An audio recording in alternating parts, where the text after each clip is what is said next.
সাহেব আমাদের মাঝে উপস্থিত হয়েছেন। উনি ওনার মূল্যবান জবান দ্বারা আমাদের মাঝে নসিহত পেশ করবেন ইনশাআল্লাহ। আমরা এদিক সেদিক যারা এখনো ঘোরাফেরা করতেছি, আলহামদুলিল্লাহ আমরা এখনই মঞ্চে বসে যাই।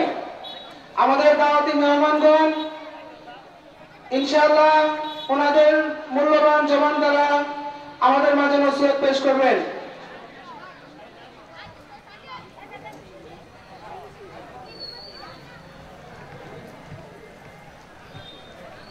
আমাদের যে হাফেজ মাওলানা মুফতি মাহবুবুর রহমান সাহেব আমাদের মাঝে উপস্থিত হয়েছেন। উনি হচ্ছে ইমাম ও খতিব শরীফপাড়া কেন্দ্রীয় জামে মসজিদ, যাত্রাবাড়ি, ঢাকা। উনি ওনার নিজের হাতে একটা বই লিখছেন।